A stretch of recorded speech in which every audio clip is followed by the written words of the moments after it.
મિત્રો આજકાલ social crime બહુ બધા થાય છે, એટલે તમારે અવેરનેસ રાખવી બહુ જરૂરી છે. અમારું વોટ્સઅપ ચેનલ છે તેને ફોલો જરૂર કરી લેજો. મિત્રો જ્યારે પણ તમારા પર કોલ આવે છે, વોટ્સઅપ કોલ આવે છે અથવા મેસેજ આવે છે પોલીસ સ્ટેશન પણ પ્રકારની ગવર્મેન્ટ અધિકારીનો, તો તેનો વિડીયો કોલ પર જવાબ નહીં આપવાનો. મિત્રો તમને તો ખબર હશે કે જ્યારે કોઈ પણ તમારે કામ હોય, કોઈ પણ સરકારી અધિકારીનું, જ્યારે તમે એની ઓફિસ પર જાઓ છો ને, ત્યારે તમારે કલાકો સુધી બેસી રહેવું પડતું હોય છે. જો કલાકો સુધી બેસી રહેવા છતાં તમારો નંબર ના આવતો હોય તો એની પાસે એવો કેવો ટાઈમ છે કે તમને વિડીયો કોલ કરે, બરાબર ને? તો થોડુંક વિચારજો. અને કોઈ પણ અધિકારી વિડીયો કોલ કરીને તમને કમ્પ્લેન, ધમકી કે કોઈ પણ સાયબર અરેસ્ટ નથી કરી શકતા. માટે સતર્ક રહેવું જરૂરી છે. તો દરરોજ નવા સ્કેમ થાય છે.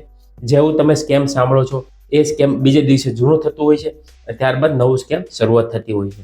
તો મહેરબાની કરીને કોઈ પણ પ્રકારના સ્કેમમાં નહીં ફસાવું. ભૂલથી જો તમારાથી કોઈ ફ્રોડ થઈ જાય તો તમે 1930 સાયબર ક્રાઇમ પર કમ્પ્લેન કરી શકો છો. આવી જ માહિતી માટે ચેનલને ફોલો જરૂર કરજો.